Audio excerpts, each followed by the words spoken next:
नमस्कार बच्चों। आज का हमारा टॉपिक है ईथर और ईथर में आज हम पढ़ने वाले हैं ईथर बनाने की विधियां। ईथर बनाने की विधियां। ईथर बनाने की विधियों में मुख्य रूप से हम जिन विधियों को पढ़ने वाले हैं, एक हमारे पास जो विधि है वो है अल्कोहल का निर्जलीकरण, जिससे हम ईथर बनाते हैं। अल्कोहल का निर्जलीकरण। और दूसरी हम जो विधि पढ़ने वाले हैं वो आगे होगी विलियमसन संश्लेषण। विलियमसन संश्लेषण। तो इन दो विधियों के द्वारा ईथर बनाए जाते हैं, जो कि इंपॉर्टेंट विधियां हैं ईथर के लिए। तो सबसे पहले हम क्या देखेंगे, अल्कोहल का निर्जलीकरण। अल्कोहल का निर्जलीकरण जो बनाने की विधियों से फर्स्ट है अल्कोहल का निर्जलीकरण। अल्कोहल का निर्जलीकरण इसके पहले भी हम क्लास में पढ़ के आ रहे हैं। अल्कोहल के अंतर्गत अल्कोहल नॉर्मली निर्जलीकरण पर एल्कीन देते हैं। अगर आपको ध्यान होगा, जब अल्कोहल की अभिक्रिया सांद्र सल्फ्यूरिक अम्ल की उपस्थिति में कराई जाती है तो निर्जलीकरण की क्रिया होती है और एल्कीन बनती है। ये हम पढ़ के आ रहे हैं। पर उसी से अब हमको क्या बनाना है, ईथर बनाना है। किस तरीके से बनाना है, तो यहाँ पर कहा जाता है जो परिस्थितियां होती हैं, कंडीशन होती है, उसके अकॉर्डिंग या तो एल्कीन बनती है या तो ईथर। किस प्रकार से अगर हम देखें तो यहाँ पर हमारे पास एग्जाम्पल हम लेते हैं एथिल अल्कोहल CH3CH2OH। तो यहाँ पर कहा जाता है जब एथिल अल्कोहल है, इसकी क्रिया सांद्र सल्फ्यूरिक अम्ल के साथ लगभग 443 केल्विन ताप पर की जाती है तो एल्कीन बनता है। किस प्रकार से, तो यहाँ पर CH2 डबल बॉन्ड CH2 किस तरीके से बना, एक कार्बन से हाइड्रोजन और दूसरे कार्बन से हाइड्रोक्सी समूह का विलोपन हो गया और यहाँ पर बन गया H2O और यहाँ पर कार्बन कार्बन के बीच में क्या आ गया, बॉन्ड, एल्कीन बना। लेकिन इसी अभिक्रिया में कहा जाता है अगर हम ईथर अल्कोहल है उसे सांद्र सल्फ्यूरिक अम्ल के साथ 413 केल्विन ताप पर जब गर्म करते हैं, टेम्परेचर चेंज हुआ, यहाँ पर था 443, यहाँ पर है 413, तो लगभग 413 केल्विन ताप पर जब गर्म करते हैं तो यहाँ पर जो अल्कोहल है उसके दो अणु पार्टिसिपेट करते हैं और दो अणु आपस में संयुक्त होकर बनाते हैं ईथर, जिसका सूत्र हो जाता है, यहाँ पर बनता है CH3CH2CH2CH3 तो यहाँ पर दो अणु जब आपस में संयुक्त होते हैं तो संयुक्त होने पर हमें जो मिलता है वो क्या हो जाता है, ये ईथर है और ईथर का नाम क्या है, डाईएथिल ईथर। Diethyl ether. और ये क्या है हमारे पास, एथीन। तो यहाँ पर जो अल्कोहल है या तो वो एल्कीन बनाता है या तो ईथर। कंडीशन होती है कि टेम्परेचर अगर अलग अलग है तो हमें एल्कीन मिलती है अगर 443 केल्विन ताप पर अभिक्रिया होती है, लेकिन यही अभिक्रिया यदि 413 केल्विन ताप पर होती है तो क्या मिलता है, डाईएथिल ईथर। तो ये हुआ अल्कोहल का निर्जलीकरण, जिसके फलस्वरूप हमें ईथर मिलते हैं। अब यहाँ पर कई बार निर्जलीकरण की क्रियाविधि पूछी जाती है और एग्जाम्पल आपके पास यही रहता है, आप बिल्कुल नाम याद रखें इसका, क्या है, एथिल अल्कोहल। आपके पास क्वेश्चन रहता है एथिल अल्कोहल से हमने क्या बनाया, डाईएथिल ईथर। एथिल अल्कोहल से डाईएथिल ईथर बनाने की क्रियाविधि समझाइए। तो एथिल अल्कोहल का जब हम निर्जलीकरण करते हैं तो क्या बनता है, डाईएथिल ईथर। किस प्रकार बनता है हम आगे देखेंगे। तो यहाँ पर हम देखते हैं अल्कोहल का जो निर्जलीकरण है उसकी क्रियाविधि। अल्कोहल के निर्जलीकरण की हम देखेंगे क्रियाविधि। क्रियाविधि किस प्रकार से होती है, तो यहाँ पर कहा जाता है जो अल्कोहल का निर्जलीकरण है वो 3 स्टेप में होता है। तो फर्स्ट स्टेप में यहाँ पर सबसे पहले अल्कोहल का प्रोटानीकरण होता है, जैसे हमने पढ़ के आए ना, अल्कोहल के निर्जलीकरण से एल्कीन बनती है, वहां पर भी अभिक्रिया 3 ही स्टेप में होती है। पहले स्टेप में वहां भी क्या बनता है, अल्कोहल की अभिक्रिया प्रोटॉन से होती है और प्रोटोनीकृत अल्कोहल बनता है। सेम वही रिएक्शन है, देखेंगे हम किस तरीके से।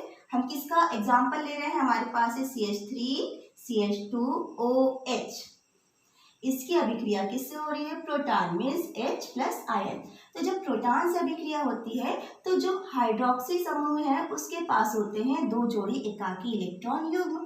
ये जो प्रोटॉन हाइड्रोक्सी समूह है वो हाइड्रोक्सी समूह पर ये जो प्रोटॉन है वो आता है और यहाँ पर आके क्रिया करता है। जब क्रिया करता है तो ये बनाता है CH3 CH2OH और ये प्रोटॉन जब यहाँ जुड़ गया, समझो यहाँ हमने जोड़ा ये, तो यहाँ पर एक जोड़ी एकाकी इलेक्ट्रॉन युग्म बचेंगे और क्योंकि एक जोड़ी इलेक्ट्रॉन की कमी हो गई तो कौन सा चार्ज आ गया? प्लस चार्ज, तो जिसे हम कहते हैं प्रोटॉनीकृत एल्कोहल। अब जो सेकेंड स्टेप होता है उस सेकेंड स्टेप में ये जो प्रोटॉनीकृत एल्कोहल है इससे दूसरा एल्कोहल का अणु क्रिया करता है। किस प्रकार से? CH3 CH2OH, ये हुआ दूसरा एथिल एल्कोहल का अणु, प्लस ये किससे क्रिया कर रहा है? CH3 CH2OH, ये क्या है? प्रोटॉनीकृत एल्कोहल, ये वाला। जब ये आपस में क्रिया करेंगे तो अब इसके पास भी क्या है? एकाकी इलेक्ट्रॉन युग्म है, दूसरे के पास भी।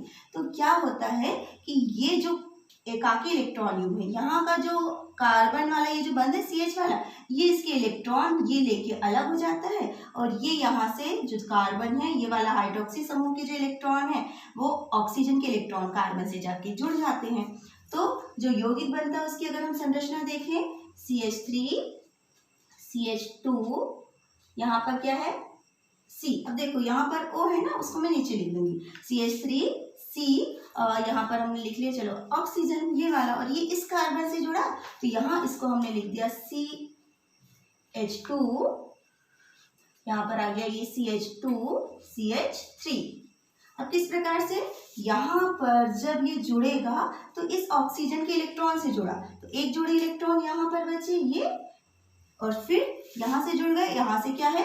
हाइड्रोजन जुड़ा हुआ है ये H, और यहाँ पे क्या होगा? प्लस चार्ज, ये ठीक है। तो यहाँ पर क्या हुआ? ये जो H2O है इसका विलोपन हो गया तो प्लस H2O आप आगे लिख लेंगे। अब जो तीसरा स्टेप होता है, तीसरे स्टेप में ये जो बना CH3 CH2OH CH2 CH3 plus charge, ये जो यौगिक है इस यौगिक से प्रोटॉन का विलोपन हो जाता है। ये जो हाइड्रोजन है ये अपने इलेक्ट्रॉन वापस ऑक्सीजन को दे देता है और H+ के रूप में निकल जाता है।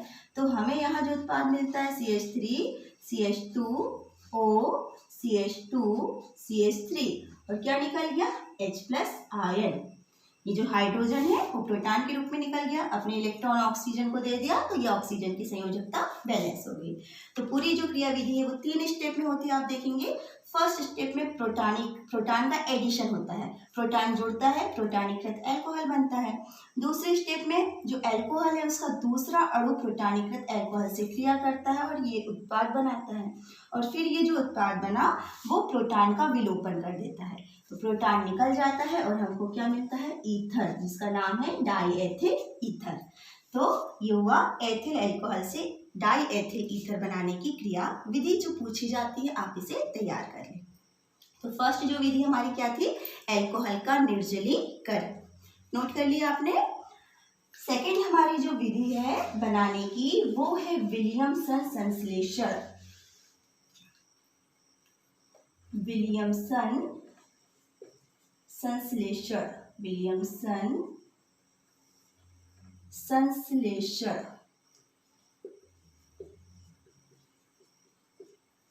इंपॉर्टेंट विधि है ईथर बनाने के लिए। इस विधि का यूज किया जाता है।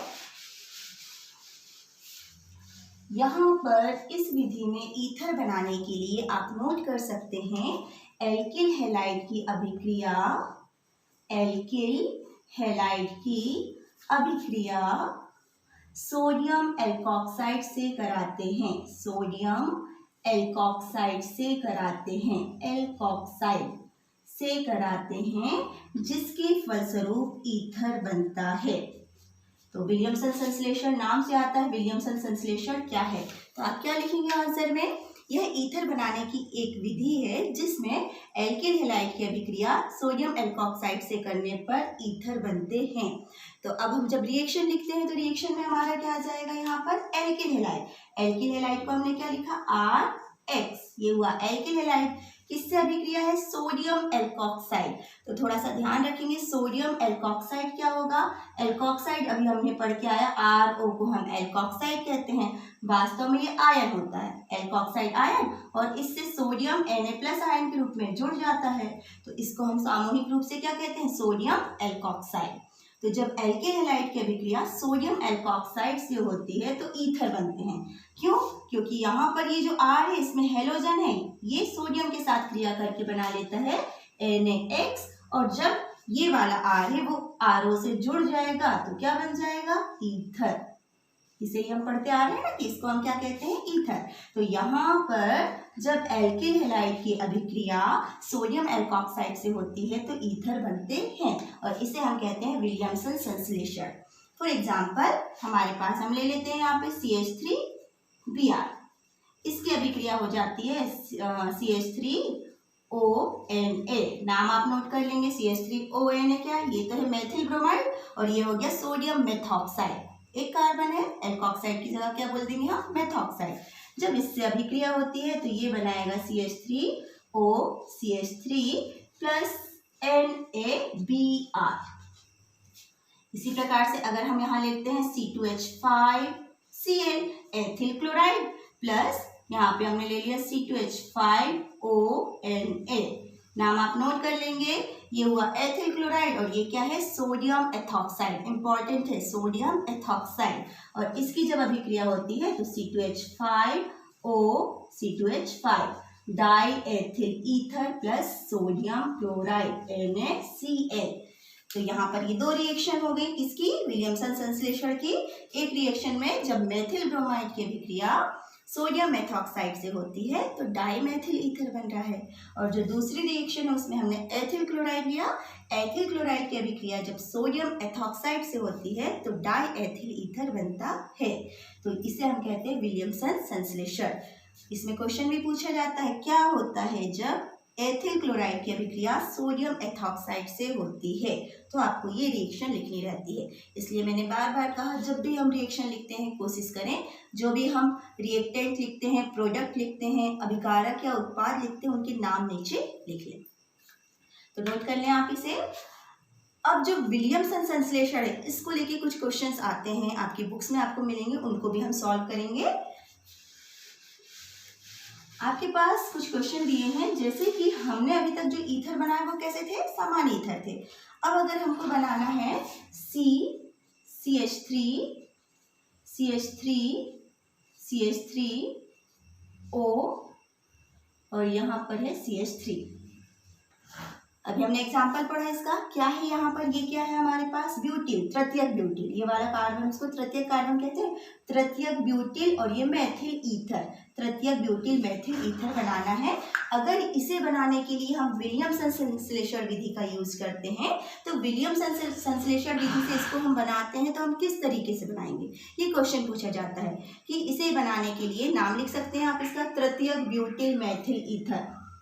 तृतीयक ब्यूटिल, सामान्य नाम है इसका मेथिल ईथर, मेथिल ईथर। ये इसका क्या हो गया? नाम। और IUPAC नाम भी आप बना सकते हो बेटा, इसका क्या हो जाएगा? IUPAC नाम देखेंगे जरा, तो यहाँ पर कार्बन की लंबी श्रृंखला ये हो गई है ना, और कार्बन की लंबी श्रृंखला में ये वाला एल्कोक्सी समूह है और ये वाला कौन सा समूह है? मेथिल समूह है। तो जब इसका नामकरण करेंगे ना तो सेकंड नंबर के कार्बन पे मेथिल समूह भी जुड़ा है और मेथॉक्सी समूह भी जुड़ा है, तो क्या नाम हो जाएगा? IUPAC, 2 मेथिल, फिर 2 मेथॉक्सी, 2 मेथॉक्सी, है ना, ये हो गया 2 मेथिल, 2 मेथॉक्सी और 3 कार्बन, इसलिए इसको हम क्या बोलेंगे? प्रोपेन। तो ये हो जाएगा इसका IUPAC नाम। नाम आप याद रखेंगे, कई बार नाम से पूछा जाता है कि तृतीयक ब्यूटिल मेथिल ईथर बनाने के लिए हम विलियमसन संश्लेषण विधि का यूज करेंगे, किस प्रकार से अभिक्रिया होगी आप लिखिए। तो नाम से आपको सूत्र बनाते और सूत्र से आपको नाम बनाते, दोनों ही आना चाहिए, है ना। तो अब इसे बनाने के लिए हमको विलियमसन संश्लेषण विधि का यूज करना है, तो हम कैसे बनाएंगे? तो इस अभिक्रिया को अगर हम चाहें तो हमारे पास रिएक्शन है, हमारे पास क्या है? 2 समूह है, एक होगा एल्कोक्साइड, एक होगा एल्केन। तो जैसे अगर मैंने यहाँ लिखा CH3 CH3 CH3 इसको मैंने अलग कर लिया, इससे जोड़ दिया ONA प्लस जो दूसरा वाला है उससे मैंने जोड़ दिया CH3Br, ये हो गया। तो यहाँ पर एक हो गया एल्कोक्साइड, एक हो गया एल्किल हैलाइड, दो समूह हो गए ना। या तो ये इस तरीके से बन सकता है, हमने दोनों भाग को अलग कर दिए, या हम दूसरी रिएक्शन ले सकते हैं CH3C CH3 CH3 और यहाँ पर हमने जोड़ दिया Br और यहाँ पर हमने जोड़ दिया CH3ONA।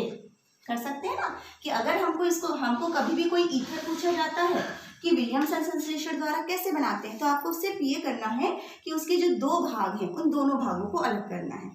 जो ऑक्सीजन से जुड़े भाग है, एक में आपको एल्कोक्साइड बनाना है और एक में आपको क्या बनाना है, मेथिल हैलाइड बनाना है। तो इतना जब हम बना देते हैं तो आप देखेंगे इन दोनों रिएक्शन में हमने कहा ये बन सकता है, पर आपको यहाँ ध्यान रखना है इसके लिए ये वाली जो रिएक्शन है वो उपयुक्त मानी जाती है। मतलब हमने क्या लिया है, ये जो एल्कोक्साइड है वो ये है और यहाँ पर ये लिया है मेथिल ब्रोमाइड।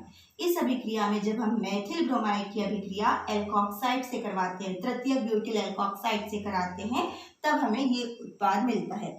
लेकिन जब इस अभिक्रिया को हम इसके द्वारा करवाते हैं, मतलब हमने तृतीयक ब्यूटिल ब्रोमाइड और सोडियम मेथॉक्साइड लिया, तो इस अभिक्रिया में जो उत्पाद बनता है वो ईथर ना होके एल्कीन होता है, जिसकी संरचना है CH3 double bond CH2 plus CH3OH और प्लस यहाँ पे हो जाएगा NaBr।